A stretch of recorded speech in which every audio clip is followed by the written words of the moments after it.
You are now tuned in to the Big Surfgod Show. Yes, this is News You Can Use podcast. Make sure to like, subscribe, and we're going to get into some reactions. Let's go.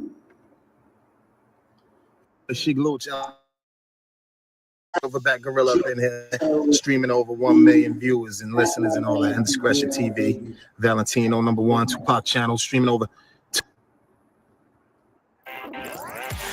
Can't do that. Let's back up. We got some new.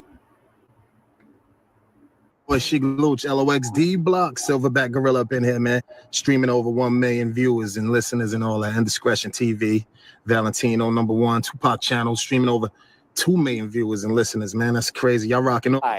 We've been informed that doctors have told the family members that they expect the rap star to once again recover from his injuries. Conan Nolan for NBC News, Las Vegas. The next day is September the 13th. Okay. September the 13th, 1996 fell on a Friday. My shift started with Tupac at 8 o'clock that morning. Prior to my shift starting, Reggie told me to stay away from the family. He goes, they're really angry at you. I go, why are they angry at me? He goes, because, her son is laying up in the hospital dying. And I'm thinking, okay, right? So now I'm thinking I can't talk to Yasmin, who is Tupac's assistant at Euthanasia, and I can't talk to, we called her Mama Shakur. I couldn't talk to Afeni. So now I'm thinking, oh, great, right? So basically, that whole day was trying to avoid them. Ironically, when Reggie had told me that before I got into the hospital, I pull up, a van pulls up behind me, and it's Afeni and her sister, Gloria. They get out and they walk into the hospital. I let them go in front of me. They go toward the back.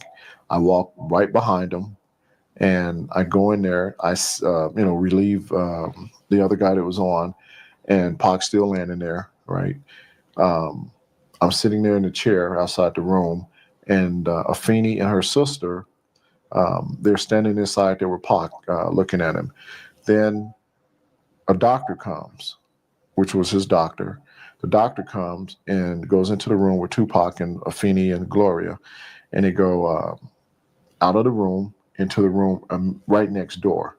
And the door's open, and they're sitting down. The doctor sits down. Afeni or either Glow, one of them, they sat on the floor, and the other one was sitting next to the doctor, and they're talking. And I'm watching them the whole time, right?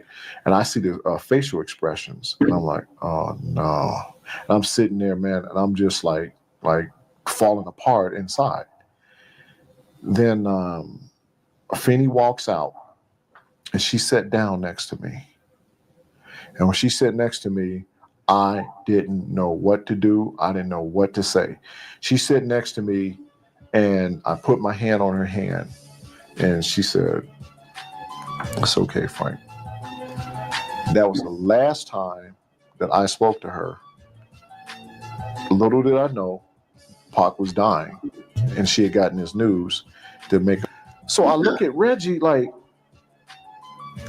these are security questions. You need to answer these questions. So Reggie wasn't answering them. So I said, sure. I go, I don't own Right Way Security. I work for Reggie. I go, there should have been more security with us. I go, I had already asked you and told you that we needed more bodyguards on Pac. I go, I asked for more security. I go, he goes, well, what happened to Michael Moore? He was with you that day. I said, he was called to go back over to 662. And every answer I gave Suge was answers that Reggie should have been giving Suge, or Suge should have known. So then Suge says to me, he goes, no, I'm sorry. He says to Reggie, he goes, Reg, he goes, what's up? What was the breakdown in security? I've always had a passion for helping people. So he trying to figure out what was the breakdown of security. But like we just found out, Reggie got fired. Tupac fired Reggie Wright. Prior to him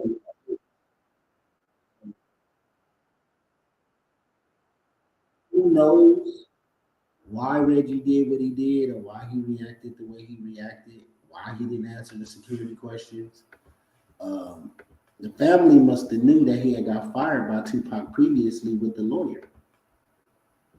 Let's keep going. He was like, well, and Al was a supervisor, and now here's the finger being pointed again. So I'm sitting there still, and then all of a sudden the phone rings. Right? Suge gets the phone. He had the phone. He answers the phone, and he stands up, and he throws the phone. Bang! Right across the table, right? I'm like, oh shit. I looked at the pool, and I go, I'm going for a swim. I fell. He turns around, and he says, can nobody fucking save him now? And he's in tears, right? And he goes, he just died. And I just start crying, right? As I'm crying, and I'm just like, Suge walks away. Everybody at the table just gets up, and everybody walks away. Reggie looks at me and he goes, go, get. He goes, go pack your shit, get out of Vegas. The sense I got in talking to different people was that people weren't talking.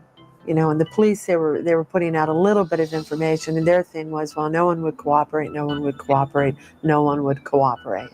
You know, well, police don't end an investigation because nobody cooperates.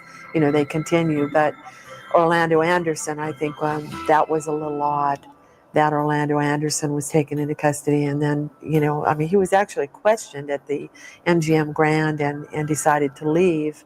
And that should have been a red flag right there. And then he was taken into custody later and released. And they said, well, we don't have enough evidence. Do you know about what time Orlando was released by the MGM security? It was about I believe it was about 2.5 hours before the shooting. I start calling people, right? They're saying, dude, go get your shit, get out of Vegas, leave. I go, I can't even drive back to the car. Go. You know, so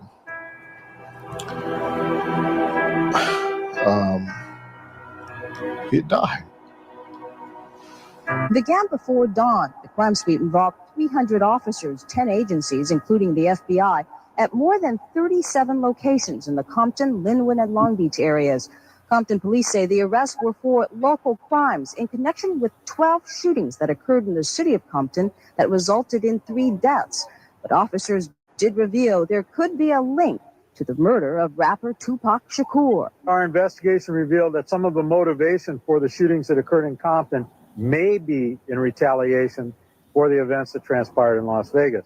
But those of you who are familiar with gang activity know that I'm going to tell y'all firsthand, this happened when I was young, very young, a kid.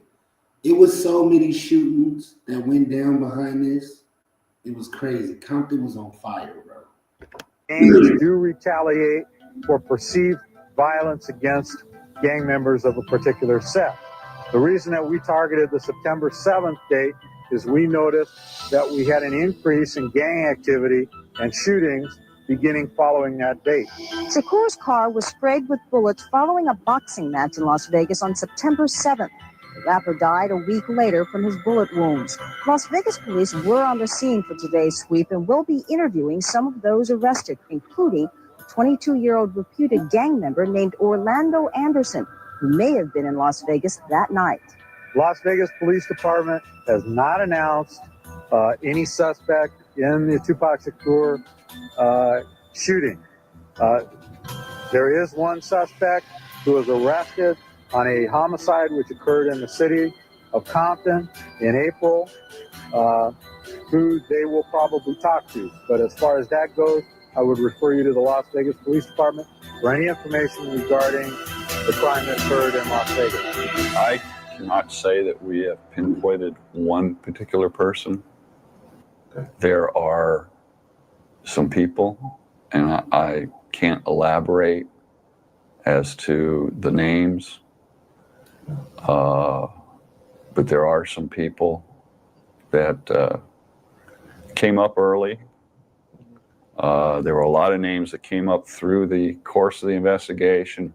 Many of them we could eliminate right away based on the information that was given to us, because we knew there's still some information we know that has not been made public. and it's helped us to eliminate the nonsense that comes in, and unfortunately there is a lot of that. 911. Hi, my name's with Bell Transportation. I have a driver who was calling to report that there was gunfire. There was gunshots on the corner of Cobalt and Flamingo. Did you see anybody? No. Now y'all see how the wheels is all bent up on the left side? Think about this. If they were in the turning lane coming from Flamingo, the car would have been this way. Shug said a car pulled up in front of them and blocked them off before they got shot up. The dude said he got out the car to see. Why is the car all messed up on the right side where Tupac got shot? Who knows? Were they getting ran off the road? That's what I'm thinking. Shot. I need medical ASAP. 13 bike, your location with the two. At the boulevard on this black alley right now. I need extra units up here now. There are bullet holes in the front windshield. That's all I want to know. Because if it was bullet holes in the front windshield, that means it was two shooters. That means somebody was shooting from the front of the car and from the side. Now. Extra units now. Copy. Key units, can you respond to the Boulevard in Harmon? Boulevard Harmon. Go 573. There's 3 units now, 30 seconds away. We need medical to expedite. Got a shot victim. My thing is, Control, bike for the fire department, unavailable. We need to extradite the victim out of the car ASAP. We need either a crowbar or something. A possible suspect vehicle is going to be a white or cream two-door Cadillac, newer model, occupied by 2 BMAs. Supposedly and they were riding around with no tent. No tent, could have had a bulletproof vehicle. A company was trying to get Tupac a bulletproof vehicle before he passed away, and he could have afforded it. At the height of his career, he should have had a bulletproof vehicle. There's no way that he should have been riding around in the front seat of a BMW with no tint on it. That didn't even make sense. That was like kind of stupid on Suge's end. suspect fired into the victim vehicle in the area of Flamingo. We're looking for a two-door Cad newer model occupied by 2 BMAs, last name northbound Audrey. Apparently the original shots were fired at Flamingo and Audrey. So they're not all in custody. We're still looking for just that vehicle. So. Metro Police. Yeah, is that like the homicide division? I don't have anyone on the phones over there right now. How can I help you? Okay, this is regarding the Tupac Shakur shooting. And the guys are from Compton, California. And what? The guys that did it is from Compton, California. And 2 in Compton. You gave me one name. One of them was... But that's the only one I know about. And he has been shot. He got shot right after Tupac got shot. Who shot him? I don't know. I'm not sure. And the witnesses that were interviewed. Very similar cars, man. First, that particular night, in the witnesses that were interviewed, there were actually 2 different types of vehicles, a white Cadillac and a white Lincoln Continental. I tend to lean more towards the Cadillac description, though the license plate the only license plate number we were given was on a Lincoln. Well, put it this way, the witness said that the car that the plate was on was a Lincoln. The plate number was thoroughly checked because the number itself was invalid. And I did every kind of mix and match that you could possibly do and never got anything on the license plate number. As far as a Cadillac,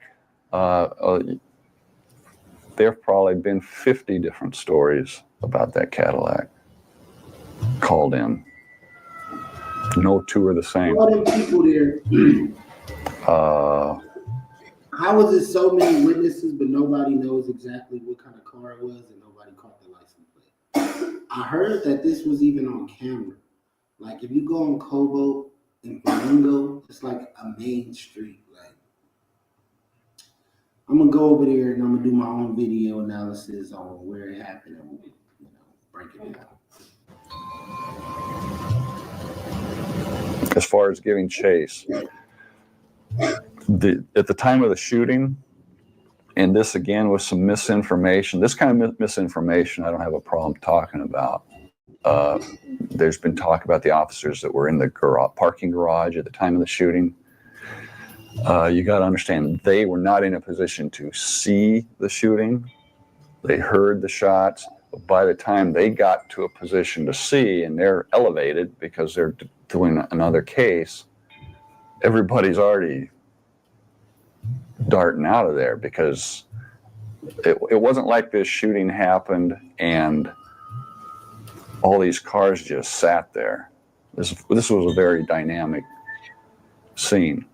Again, I'm doing that based on the witness, and again, the one particular witness that has come around, I put a lot of more credence to what he said. Back in Compton on September 9th, the day, according to the affidavit, that another informant noticed a late model white Cadillac being driven into a local auto shop by Orlando Anderson's cousin, which was attached to a motion filed in court by attorneys for Death Row Records chief Suge Knight. This document reveals that only days after the shooting in Las Vegas of rapper Tupac Shakur last September, cops already had the name of the gang informant say pulled the trigger. It should be emphasized this document is based on the word of informants and does not in itself constitute proof of anything. That must be done in court. However, the Compton police document does contain a startling account of the events that led up to Shakur's killing and a shot-by-shot chronicle of the 5-day bloodbath that followed it, a gang war that apparently left 3 men dead and 10 wounded. Here's the story. This 29-page statement of probable cause offers some intriguing answers. It was written up by Compton police last September and was attached to a motion filed in February by Suge Knight's defense team as part of their attempt to overturn Knight's probation violation. Based largely on information provided to the Compton police by their gang informants, the statement, or affidavit, gives an unverified but considerably detailed account of gang-related activity in Compton before and after the shooting of Tupac Shakur. According to the statement of probable cause, 5 days after Shakur was shot, an informant with special knowledge of the activities of the Bloods, identified in the statement as CRI, or Confidential Reliable Informant Number 3, gave police a sequence of events which suggested that the shooting in Vegas might have been the culmination of a beef that began here at the Lakewood Mall. The informant told Compton police that a man named Trevon Lane, an alleged death row affiliate also known as Trey, was at the mall's Foot Locker just behind me in July or August of last year when he was confronted by 7 or 8 members of the Southside Crips. A scuffle ensued, during which Lane's death row medallion was taken from him. Fast forward to September 7th in Las Vegas, the night of the Tyson-Selden fight at the MGM Grand. According to the affidavit, CRI number 3 told the Compton cops that moments after the bout, Trevon Lane was walking through the hotel as part of death row's entourage when he spotted a man later identified as Orlando Anderson, the same man, Lane thought, who'd taken his medallion at the Lakewood Mall 2 months ago. Lane pointed the man out to Shakur. Shakur confronted Anderson with the question, "You from the South?" an apparent reference to the Southside Crips. A melee ensued, captured on tape by MGM Grand surveillance cameras. Little more than an hour later, as a line of death row cars snaked its way to a party at Knight's Club 662, a white Cadillac, with California license plates, according to one report, pulled up to the right of Shakur and Knight's vehicle. According to the affidavit, a passenger opened fire with a Glock 40 caliber handgun, grazing Knight and critically wounding Shakur, as members of the death row entourage watched from the cars behind Knight's. In the affidavit, the informant is also said to have told Compton police Trevon Lane was heard at Club 662, declaring that the shooter was the same man who'd been in the melee at the MGM Grand, and that the shooter was, quote, Keefe D's nephew, unquote. According to police, Orlando Anderson is the nephew of the man known as Keefe D. Both are reputed by Compton police to be Southside Crips. As we can see going on with the case right now, they paused the whole case till next year because they have a lot of new information coming in. The whole internet sees who they're trying to paint the picture as, and who's the corporate and who's this up. And it was dumb and naive for anybody to think this was just a coincidence and they got lucky and found him. And like, That's not what happened. It's not what happened. In Compton on September 9th, the day, according to the affidavit, that another informant noticed a late model white Cadillac being driven into a local auto shop by Orlando Anderson's cousin. 3 separate blood sects convened at Looters Park. The topic of discussion, according to the affidavit, the need to retaliate against the Southside Crips for the attack on Tupac Shakur. Compton police were told by their informant that 5 sites for drive-by shootings were chosen. 3 potential targets were singled out. At 2:58 that afternoon, at this location on East Alondra, one such man, whose name was mentioned to Las Vegas police as someone who might have been riding in the white Cadillac, was shot in the back. The war was on. 2 days later, at 9:05 on the morning of September 11th, Southside Crip Bobby Finch was gunned down on South Mayo. The next day, Vegas police told Compton cops that they'd received calls that Finch had been riding in the white Cadillac. By early morning on the 14th, 5 more people had been shot in what Compton police regard as related assaults. Meanwhile, 3 Bloods were fired on and wounded in 2 separate shootings. On September 13th, the day Tupac Shakur died, 2 more Bloods were shot and killed by an assailant who fled on foot. As the gang war raged, police in Compton and Las Vegas continued to receive unsubstantiated tips that Tupac Shakur had been shot by Keefe D's nephew, or Baby Lane, aliases, as it turned out, for Orlando Anderson. On the 13th, the affidavit states, one reputed member of the Bloods identified the man who shot him in Compton 2 days earlier as Orlando Anderson. On the 20th, an eyewitness fingered Anderson as the trigger man in an April 1996 homicide. Around that same time, the affidavit states, an informant told one police officer that Anderson had been spotted with a .40 caliber Glock handgun. A potentially significant tip, since it hadn't been yet revealed publicly that a .40 caliber Glock had been used in the attack on Shakur. On October 2nd, as part of a gang sweep, Compton police arrested Anderson in connection with that April 1996 homicide. But the DA's office declined to press charges at that time and asked the cops to gather more evidence. Compton police told MTV News that Anderson remains the prime suspect in the April 1996 homicide, and charges are expected to be formally filed imminently. As for Anderson's attorney, he declined to comment on this and any other allegations contained in the affidavit, and says that he's not been informed that his client remains the prime suspect in that April 1996 homicide. He has previously denied that Anderson was in any way involved with the killing of Shakur. While testifying under oath here at Suge Knight's probation hearing, Orlando Anderson invoked the 5th Amendment when asked if he was a member of the Crips and denied that Knight had assaulted him. Vegas police questioned Anderson briefly back in October, at which point a Vegas cop was quoted as saying Anderson was not a suspect in Shakur's murder. 4 months later, however, Vegas Sergeant Kevin Manning told the Los Angeles Times that Anderson was indeed a suspect in Shakur's killing, but that his department lacked hard evidence against him. Vegas cops say that since the night of the shooting, they have been unable to speak with Trevon Lane, who the affidavit asserts was involved with the scuffle with Anderson at the Lakewood Mall, pointed Anderson out to Shakur at the MGM Grand, and was heard at Club 662 hours after the shooting, IDing Anderson as the shooter. Efforts by MTV News to speak with Trevon Lane were unsuccessful. On Wednesday, Orlando Anderson gave an exclusive interview to CNN in which he said he did not kill Tupac Shakur. Were you involved in any way in the death of Tupac Shakur? No, I was not involved. I mean, I'm like a victim. You know what I'm saying? I feel, you know what I'm saying, sorry for him. And, you know, like I said, I was a fan of Baby Lane that killed Tupac, he got killed right there. Or Baby Lane that killed Tupac, he got killed right there. You know what I'm saying? Him and the nigga from Paru, they got into a shootout right up there, you know what I'm saying? So they killed each other, you know what I mean? That's an OG car wash, been here for years as well. This is Alondra right here. The case is right here to the right. We're finna go to the hill right after this. Why was he shot? He was coming from the car wash, picking up his truck, and somebody just ran up on him and shot him like that. We don't know why. We don't know nothing. Nobody ain't told us nothing why he was killed. Some people say this had something to do with the killings of Tupac Shakur and people way back 2-3 years ago. I don't know if it is. I don't know nothing about that. I don't have no idea about that. All I know is that my nephew is laying up here dead now. That's all I know. Is this somehow? Man, this rabbit hole goes so deep. And whoever made this video, shout out to you.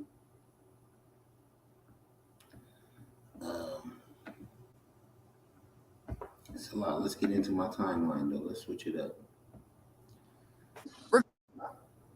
Record.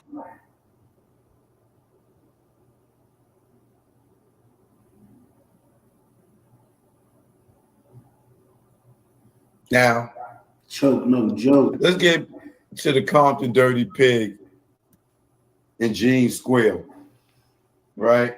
So I just read something on the Sauce Walker situation that the dude he was with ran off on somebody with $200K or something like that, and that the people that was coming to get him, not Sauce, and that they let Sauce. We got some new development in the Sauce Walker tragedy that took place in downtown Memphis. Sauce Walker and his artist Say So P was ambushed yesterday outside of their hotel across the street from the FedEx Forum. Police say the suspects got out of a car and started to shoot at two victims. Detectives from the Real-Time Crime Center tracked the vehicle as it fled outside of the Memphis area. Now, one person is dead and another is in critical condition. By now, we already know Sauce Walker is like a cat, bro. He got 9 lives. Sauce Walker has been shot every year since 2021, but somehow he hasn't passed away yet, and that's by God's will. But Sauce Walker was in critical condition. He's now in stable condition. His artist, Say So P, was deceased on the spot. They made sure they got that dude out of here. Now, the streets been talking, and the streets been saying, hey, bruh, we know somebody passed away, and y'all sad, but he had to go. According to the streets, bruh, Say So P just had to go. His transgression was just way too flagrant, and them boys had to get him out of here. The transgression that they are claiming Say So P had to be unalive for is a rumor that I've heard from many people. All right, multiple people have told me this. Now, it hasn't been confirmed yet by the police themselves, so it's still a rumor, but a lot of credible people have told me this. So we're going to cover it. Say So P is from Memphis, but he don't live in Memphis. Say So P has essentially figured out the game. He only comes to Memphis for certain events to finesse a little bit and then leave the city right after the finesse. Say So P has done so much dirt in Memphis that him coming back to Memphis is almost seen as like a grand event because people are shocked. When they see him in Memphis, they're like, bro, you back? Yo, it's such a grand event that Say So P dropped a song about how people told him he can't come back to Memphis due to him doing dirt in Memphis. Because I grew up and said I can't come to my city. I'm back in Memphis, and we still sliding with that glizzy. And that's essentially been his attitude. Hey, bro, y'all can't stop me from coming somewhere I grew up at, which is why whenever he comes back, it's a grand event. He pops his ish online, and then he leaves the city the following day. That's usually how it goes. So right on schedule, when him and Sauce Walker came to Memphis, he was online popping it, letting them know, y'all can't ban me from no Memphis. This is my city. I'm back. Well, poppin', man. I know what's going on, man. TSL Memphis shit. Where we at, though? And we in Memphis with this shit right now, in the M right now. You know where these rappers don't come to. But South gonna be here, man. Sleep here, stay here, man. You know, so as long as we want to, man. You think what I'm saying? Certified, man. This shit going on outside right now. Outside popping this shit, bro. Hey, popping this shit, man. Normal records, man. You know what I'm talking about? You think what I'm saying? Head to toe, that man. Head to toe, man. I see that boy. I'm on land with that boy. Louis, that boy.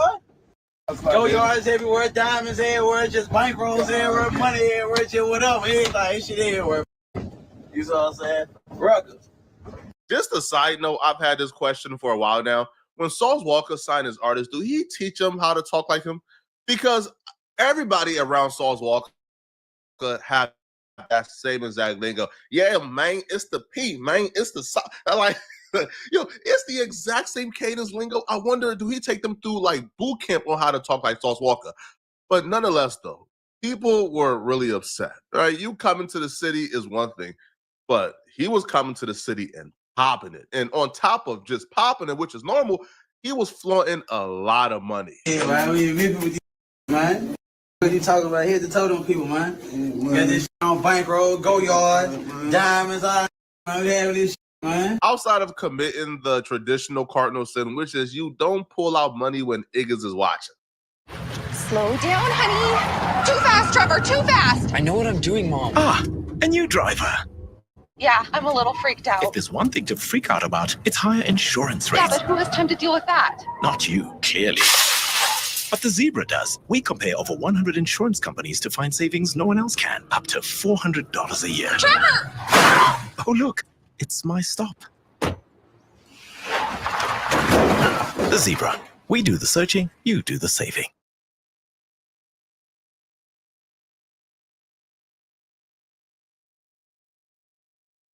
Chores look different with Cox multi-gig speeds. Power all your devices all at once and get more done with Cox multi-gig speeds.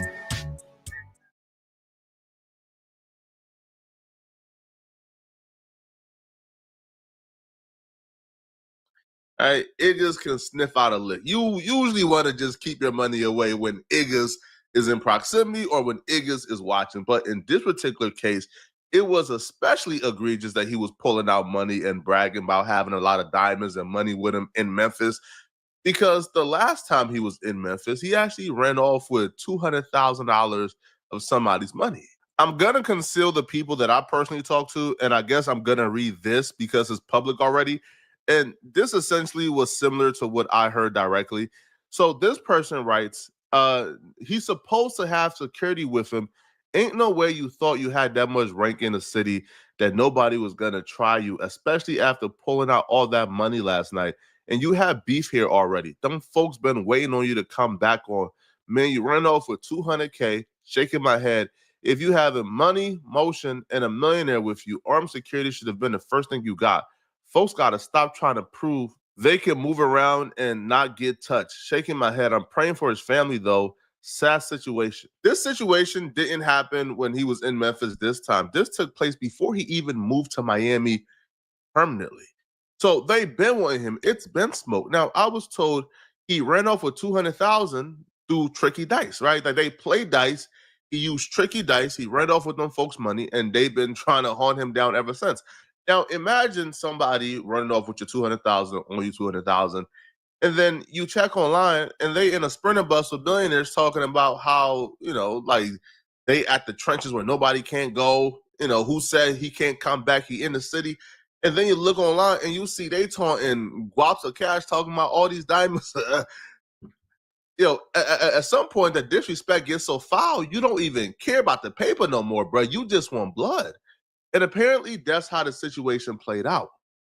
Because according to Rainwater, when the shooters came, bro, they could have gotten Sauce Walker. Like, they could have killed Sauce Walker too, but they chose not to. And here's how it played out from Rainwater's perspective. More lax for out of towners to come in town because ain't nobody running around on the bush. You know what I'm saying? Man, I feel freely walking through that hole now. Yeah, ain't nobody running around on the bush. You know what I'm saying? So LA safe now. It's still what it is. Like Texas is looking what the going on with Sauce now. I think that white boy. Dead. Yeah, he from there though. He had some more shit going on. Oh, he from there? Yeah, he from there. So now it's making sense because I thought the nigga. I'm like, is this nigga from Texas? Nah, I heard they stood over Walk and realized it was Walk and said, "Nah, you good." He knew what he did and ran out. Oh, they stood over it. Yeah, and realized it was Walk. Oh, they didn't know it was him. They ain't know him now. Buddy from there, he was popping it on that Sprinter. Like, I'm back here. He was popping this shit. I'm here. Ain't nobody gonna do shit. I'm with Sauce Walker. Oh yeah. For them folks to hop out the vehicle, hawk you down to the point where they make sure you are dead on arrival before they dip, you did something to violate them people. And honestly, when you look at Sauce Walker's demeanor, when you look how he's acting, how he's behaving, that story makes a whole lot of sense, bro. Like, Sauce Walker is behaving like he ain't lose nobody close to him. He's acting like he ain't just catch a really devastating loss to him. Sauce Walker is out acting like, man, I just got in a car accident, bro. I'm back on my feet again, man. He actually looks, I don't know, bro. Some may say ecstatic. Maybe he's just high on life right now, high of energy because he escaped death. But Sauce Walker looks energetic. I love you, bro. Thank you. I love you. You know I was gonna call you Wallahi. Pack. I'm dripping. I'm still dripping. Slow mo. Citrus do. This one of my Islamic brothers right here. That's not that bad though. It's not that bad. Two of them. Two. Yeah. This nigga did it though, man. This nigga retarded, man. I'm with my brother right here, Wallahi. Salam alaikum. Special delivery. Special delivery, man. Special delivery, man. He bought this. Hello, that's blue cream. That's pineapple. Blue cream. That's act peach. Act peach. Hello. Come on, man. Citrus do. Red cream. Wallahi, thank you. Ooh, yeah, save my soul. Every flavor. Another citrus juice. Blue cream. Thank you, Jesus. Sauce is moving and behaving like somebody who knows without a shadow of doubt that they bear no culpability for what took place that day. As a matter of fact, he has every right to be upset at Say So P for putting him in that situation. Because not only was Say So P the one that was sought after, Say So P was also the one who dropped the location. He tagged Sauce Walker in this post. Sauce Walker never reposted it for a reason, even though he reposted all the other things that Say So P tagged him in. Now, you're posting your location, the Westin, while flashing a lot of money.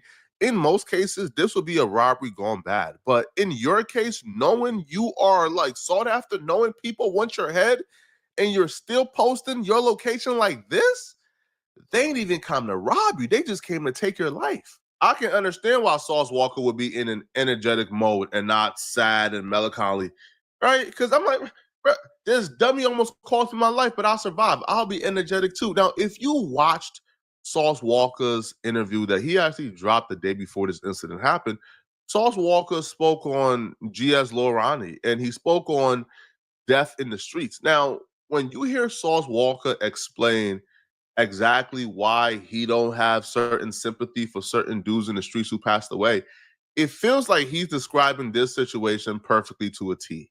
Sometimes it may happen when your family get involved, and that's what's the responsibilities and the honor of being a man.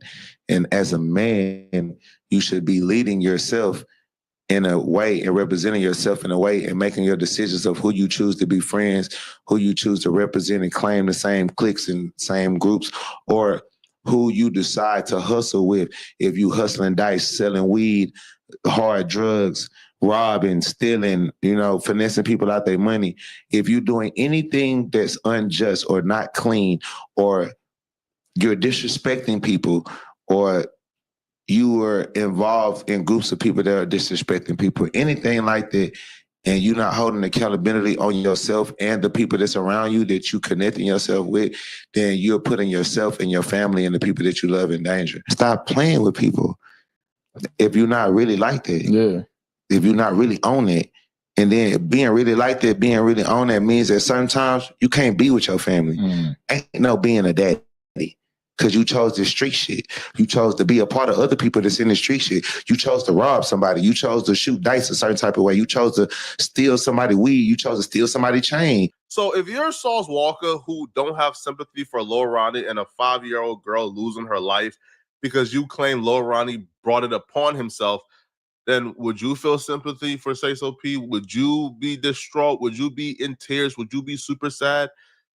Probably not, because you have convinced yourself that you live by this particular code of ethics. And this is how you think and how you move. This is just unfortunate, man. Now, do I believe these people will be found? Absolutely, bro. Yo, like right now, bro, like Crime Stoppers have like technology right now in like downtown Memphis, bro, where like as soon as gunshots go off, they can identify the cars, all type of weird stuff. So the car's been identified. They have tracked the car to where the car is at. These people will get caught. It's only a matter of time, bro. The streets of Memphis is talking. But y'all let me know in the comment section, bro. What do you guys think about this?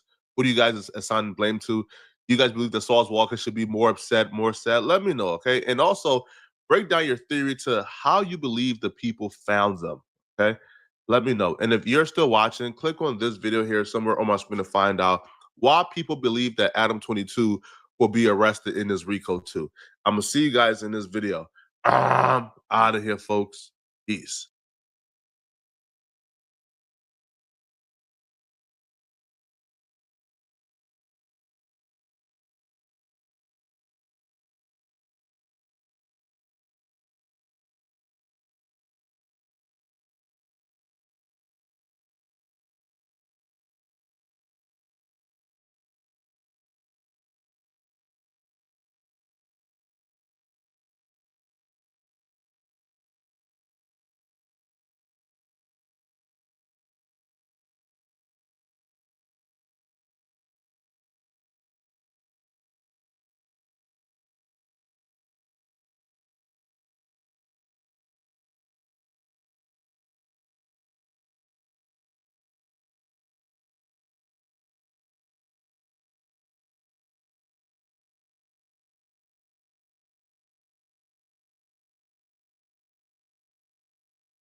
let's get back to it. Got a call from my daughter.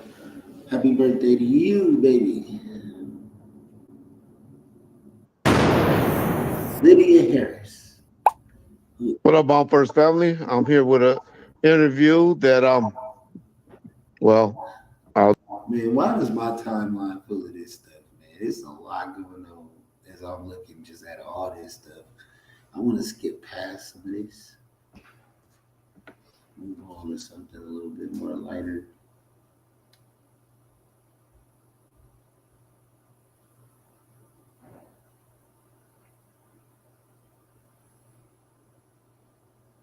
I think I'm going to end it a little bit early, man. This is the News You Can Use podcast. I am your host with the most Big Surfgod. We have covered a good 40 minutes, and I'm about to jump off, and I'm out.